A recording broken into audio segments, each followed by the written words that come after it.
اس عمر میں انسان جذبات میں آ کر بہت غلط فیصلے کر لیتا ہے۔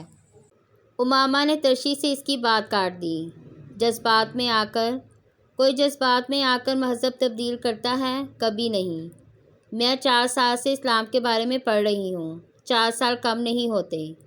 تم لوگوں کی باتوں میں آ گئی ہو۔ تم نہیں، میں کسی کی باتوں میں نہیں آئی۔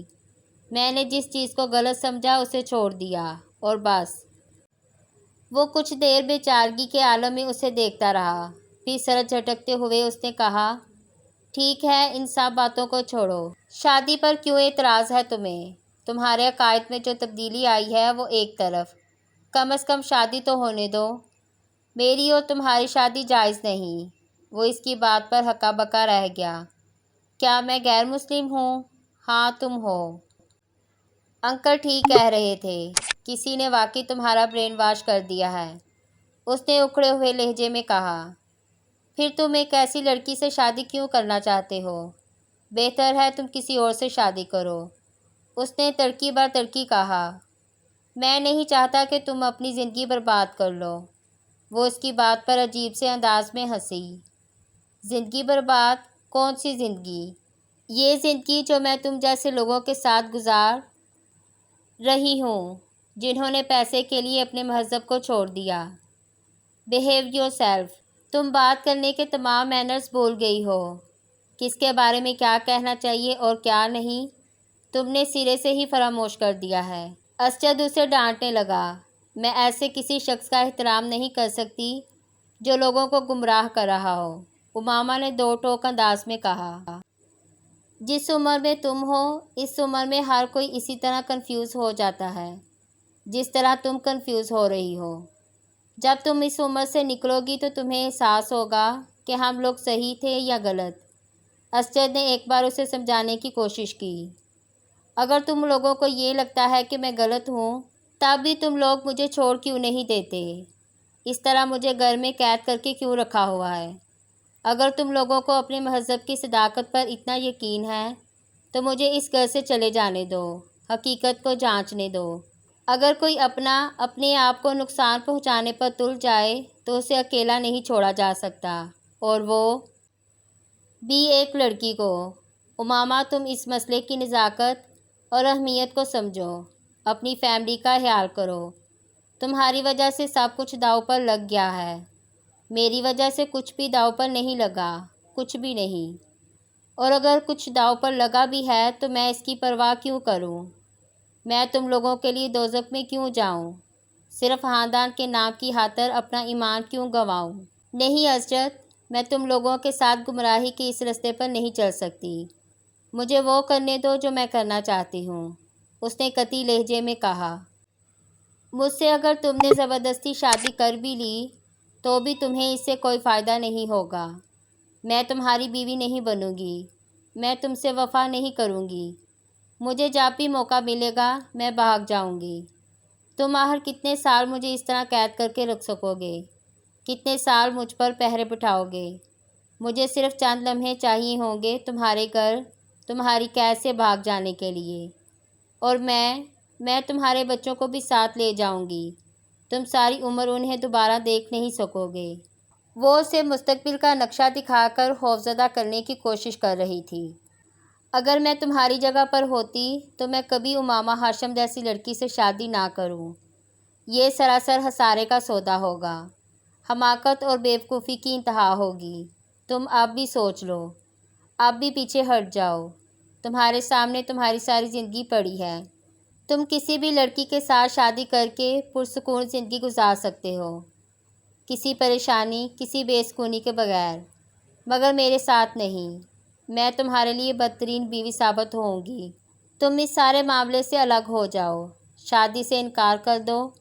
انکل اعظم سے کہہ دو کہ تم مجھ سے شادی کرنا نہیں چاہتے، یا کچھ عرصے کے لیے گھر سے غائب ہو جاؤ۔ جب تمام معاملہ ختم ہو جائے تو پھر آ جانا۔ تم مجھے اس طرح کے احمقانہ مشورے مت دو۔ میں کسی بھی قیمت پر تم سے دستبردار نہیں ہو سکتا، کسی بھی قیمت پر۔ نہ میں انکار کروں گا، نہ اس معاملے سے الگ ہوں گا، نہ ہی گھر سے کہیں جاؤں گا۔ میں تم سے ہی شادی کروں گا امامہ۔ اب یہ ہمارے خاندان کی عزت اور ساکھ کا معاملہ ہے۔ یہ شادی نہ ہونے اور تمہارے گھر سے چلے جانے سے ہمارے پورے خاندان کو جتنا نقصان اٹھانا پڑے گا اس کا تمہیں بالکل اندازہ نہیں، ورنہ تم مجھے کبھی یہ مشورہ نہ دیتی۔ جہاں تک بری بیوی ثابت ہونے یا گھر سے بھاگ جانے کا تعلق ہے تو یہ سب بات کا مسئلہ ہے۔ میں تمہیں بہت اچھی طرح جانتا ہوں۔ تم اس طرح کے ٹیمپرامنٹ کی مالک نہیں ہو کہ دوسروں کو بے جا پریشان کرتی رہو، اور وہ بھی مجھے جس سے تمہیں محبت ہے، اسجد بڑے اطمینان سے کہہ رہا تھا۔ اگر آپ نے ابھی تک بیل آئیکن کو پریس نہیں کیا تو جلدی سے پریس کر لیں تاکہ میری آنے والی ویڈیو کی نوٹیفیکیشن آپ کو ملتی رہے۔ مزید اچھی سٹوریز کے لیے چینل کو سبسکرائب ضرور کریں۔ تمہیں غلط فہمی ہے، مجھے کبھی بھی تم سے محبت نہیں رہی، کبھی بھی۔ میں ذہنی طور پر تمہارے ساتھ اپنے تعلق اور رشتے کو اس وقت سے ذہن سے نکال چکی ہوں جب میں نے اپنا مذہب چھوڑا تھا۔ تم میری زندگی میں اب کہیں بھی نہیں ہو، کہیں بھی نہیں۔ اگر میں اپنے گھر والوں کے لیے مسائل کھڑے کر سکتی ہوں تو کل تمہارے لیے کتنے مسائل کھڑے کروں گی، تمہیں اس کا احساس ہونا چاہیے اور اس غلط فہمی سے باہر نکل آنا چاہیے۔ ہم دونوں کبھی بھی اکٹھے نہیں ہو سکتے۔ میں تم لوگوں کے خاندان کا حصہ کبھی نہیں بنوں گی۔ نہیں اسجد، تمہارے اور میرے درمیان بہت فاصلہ ہے، اتنا فاصلہ ہے کہ میں تمہیں دیکھ تک نہیں سکتی، اور میں اس فاصلے کو کبھی ختم نہیں ہونے دوں گی۔ میں کبھی بھی تم سے شادی کے لیے تیار نہیں ہوں گی۔ اسجد بدلتی ہوئی رنگت کے ساتھ اس کا چہرہ دیکھتا رہا۔ کیا تم میرا ایک کام کر سکتے ہو؟ تمہارا کیا خیال ہے اب تک میں اس کے علاوہ کیا کر رہا ہوں؟ سلار نے پوچھا۔ دوسری طرف کچھ دیر خاموشی رہی، پھر اس نے کہا، کیا تم لاہور جا کر جلال سے مل سکتے ہو؟ سلار نے ایک لمحہ کے لیے اپنی آنکھیں بند کیں۔ کس لیے؟ اسے امامہ کی آواز بہت بھاری لگ رہی تھی، یوں جیسے اسے فلو تھا۔ پھر اچانک اس کا خیال آیا کہ وہ یقیناً روتی رہی ہوگی۔ یہ اسی کا اثر تھا۔ تم میری طرف سے اس سے ریکویسٹ کرو کہ وہ مجھ سے شادی کر لے، ہمیشہ کے لیے نہیں تو کچھ دنوں کے لیے ہی۔ میں اس گھر سے نکلنا چاہتی ہوں اور میں کسی کی مدد کے بغیر یہاں سے نہیں نکل سکتی۔ بس وہ مجھ سے نکاح کر لے۔ تمہارا تو اس سے فون پر رابطہ ہے، تو پھر تم یہ سب خود اس سے فون پر کیوں نہیں کہہ دیتی؟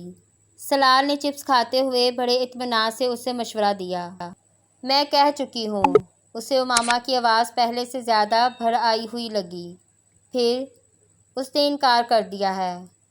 ویری سیڈ، سلار نے افسوس کا اظہار کیا۔ تو یہ ون سائڈ لو افیئر تھا؟ اس نے کچھ تجسس کے عالم میں پوچھا۔ نہیں۔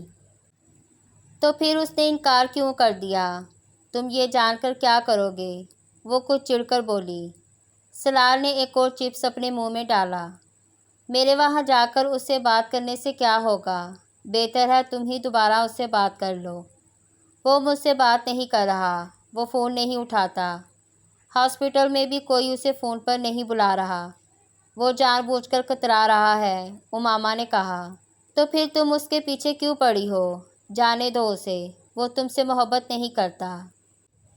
تم یہ سب کچھ نہیں سمجھ سکتے، تم صرف میری مدد کرو۔ ایک بار جا کر صرف اسے میری صورتحال کے بارے میں بتاؤ۔ وہ مجھ سے اس طرح نہیں کر سکتا، اور اگر اس نے مجھ سے بات کرنے سے انکار کر دیا تو پھر بھی تم مجھ سے بات کرنا، شاید کوئی صورت نکل آئے، میرا مسئلہ حل ہو جائے۔ سلار کے چہرے پر ایک مسکراہٹ نمودار ہوئی، اسے امامہ کے حال پر ہنسی آ رہی تھی۔ فون بند کرنے کے بعد چپس کھاتے ہوئے بھی وہ اس سارے معاملے کے بارے میں سوچتا رہا۔ ہر گزرتے دن کے ساتھ وہ اس سارے معاملے میں زیادہ سے زیادہ انوالو ہوتا جا رہا تھا۔ یہ اسے اپنی زندگی کا سب سے بڑا ایڈونچر محسوس ہو رہا تھا۔ پہلے امامہ تک فون پہنچانا اور اب جلال سے رابطہ۔ امامہ کا بوائے فرینڈ، اس نے چپس کھاتے ہوئے زیر لب دہرایا۔ امامہ نے اسے اس کے ہاسپٹل اور گھر کے تمام خواب سے آگاہ کر دیا تھا، اور اب وہ سوچ رہا تھا کہ اسے جلال انصر سے مل کر کیا کہنا ہے۔ سلار نے اس شخص کو اوپر سے نیچے تک دیکھا۔ وہ خاصا مایوس ہوا۔ سامنے کھڑا لڑکا بڑی عام سی شکل و صورت کا تھا۔ سلار کے لمبے قد اور خوبصورت جسم نے اسے صنف مخالف کے لیے کسی حد تک پرکشش بنا دیا تھا۔ مگر سامنے کھڑا ہوا وہ شخص ان دونوں چیزوں سے محروم تھا۔ وہ نارمل قد و قامت کا مالک تھا۔ اس کے چہرے پر داڑھی نہ ہوتی تو وہ پھر بھی قدرے نظر بہتر آتا۔ سلار اسکندر کو جلال عنصر سے مل کر مایوسی ہوئی تھی۔ امامہ اب اس سے پہلے سے بھی زیادہ بیوقوف لگی۔ میں جلال عنصر ہوں۔ آپ ملنا چاہتے ہیں مجھ سے؟ میرا نام سلار اسکندر ہے۔ سلار نے اپنا ہاتھ اس کی طرف بڑھایا۔ معاف کیجیے گا مگر میں نے آپ کو پہچانا نہیں۔ ظاہر ہے آپ پہچان بھی کیسے سکتے ہیں، میں پہلی بار آپ سے مل رہا ہوں۔ سلار اس وقت جلال کے ہاسپٹل میں اسے ڈھونڈتے ہوئے آیا۔ چند لوگوں سے اس کے بارے میں دریافت کرنے پر وہ اس کے پاس پہنچ گیا تھا۔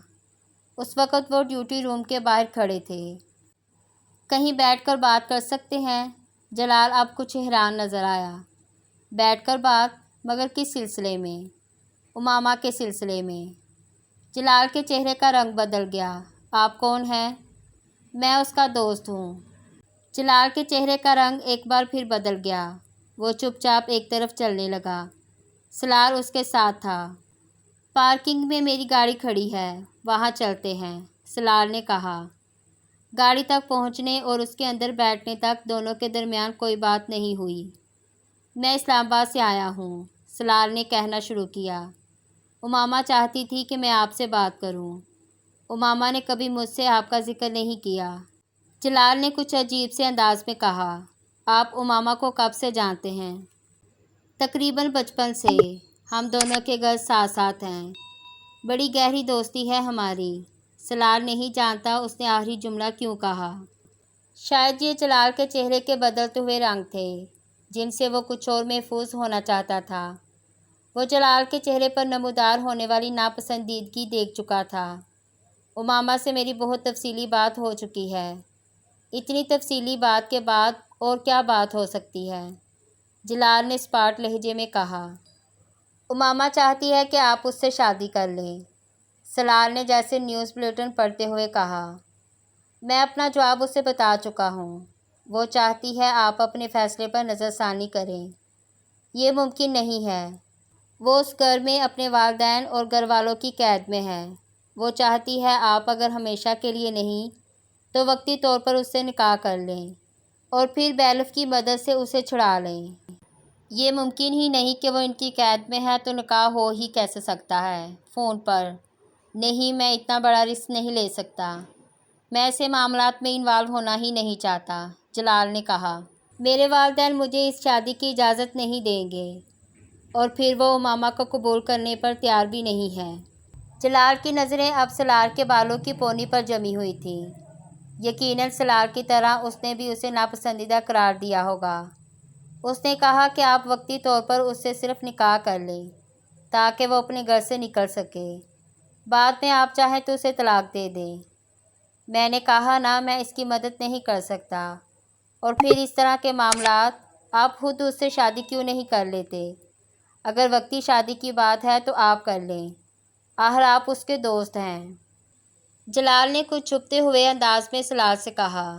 آپ اسلام آباد سے لاہور اس کی مدد کے لیے آ سکتے ہیں تو پھر یہ کام بھی کر سکتے ہیں۔ اس نے مجھ سے شادی کا نہیں کہا، اس لیے میں نے اس بارے میں نہیں سوچا، سلار نے کندھے جھٹکتے ہوئے بے تاثر لہجے میں کہا۔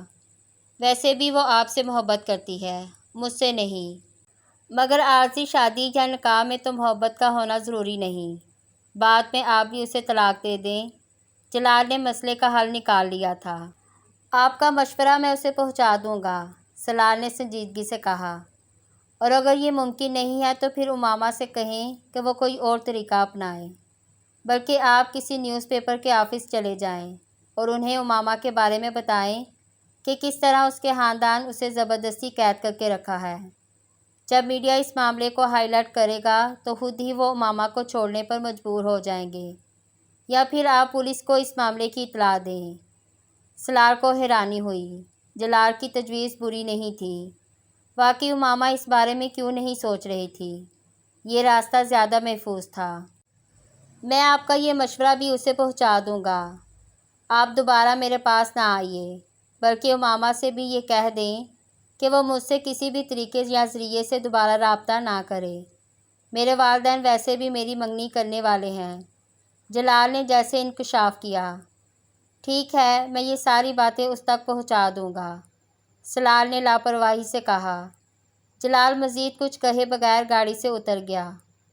اگر امامہ کو یہ توقع تھی کہ سلال جلال کو اس سے شادی کرنے کے لیے قائل کرے گا تو یہ اس کی سب سے بڑی بھول تھی۔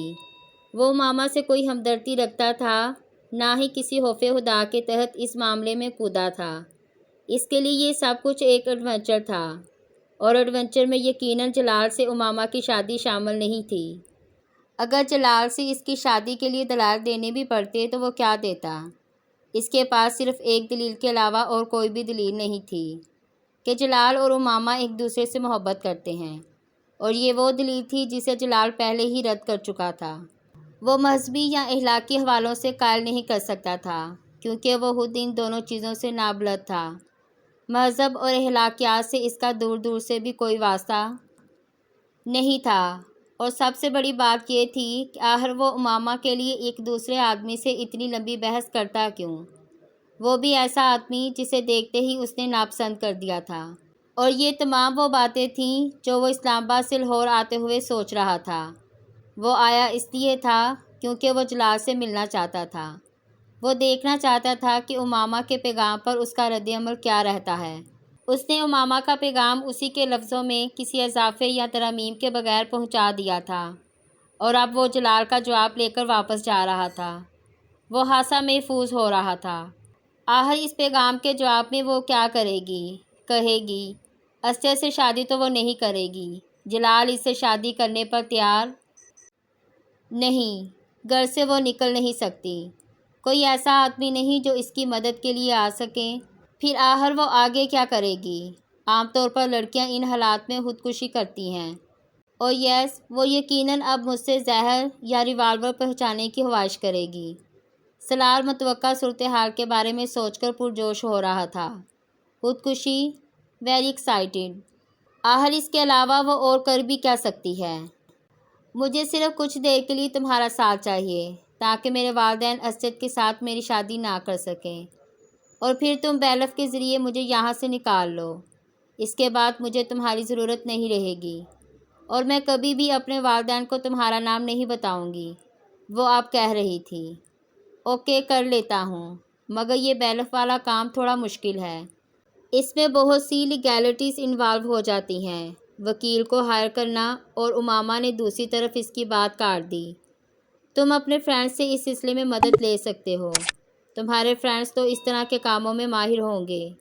سلال کے ماتھے پر کچھ بل نمودار ہوئے۔ کس طرح کے کاموں میں؟ اسی طرح کے کاموں میں؟ تم کیسے جانتی ہو؟ وسیم نے مجھے بتایا تھا کہ تمہاری کمپنی اچھی نہیں ہے۔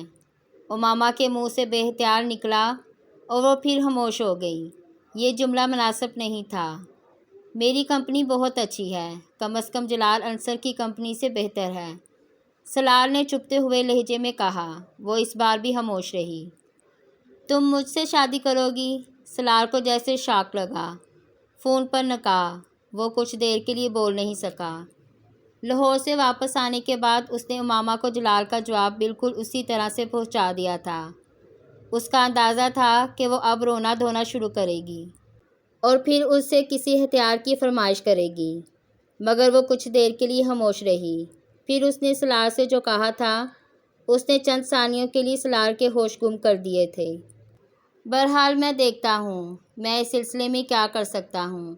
سلال کچھ دیر اس کے جواب کا انتظار کرنے کے بعد بولا، مگر تمہیں یہ بات ضرور یاد رکھنی چاہیے کہ یہ کام بہت رسکی ہے۔ میں جانتی ہوں، مگر ہو سکتا ہے میرے والدین صرف یہ پتہ چلنے پر ہی مجھے گھر سے نکال دیں کہ میں شادی کر چکی ہوں، اور مجھے بیلف کی مدد لینی نہ پڑے، یا ہو سکتا ہے وہ میری شادی کو قبول کر لیں، اور پھر میں تم سے طلاق لے کر جلال سے شادی کر سکوں۔ سلال نے سر کو قدرے افسوس کے عالم میں جھٹکا۔ اس نے دنیا میں اس طرح کا احمق پہلے کبھی نہیں دیکھا۔ وہ احمقوں کی جنت کی ملکہ تھی، یا شاید ہونے والی تھی۔ چلو دیکھتا ہوں کیا ہوتا ہے، سلال نے فون بند کرتے ہوئے کہا۔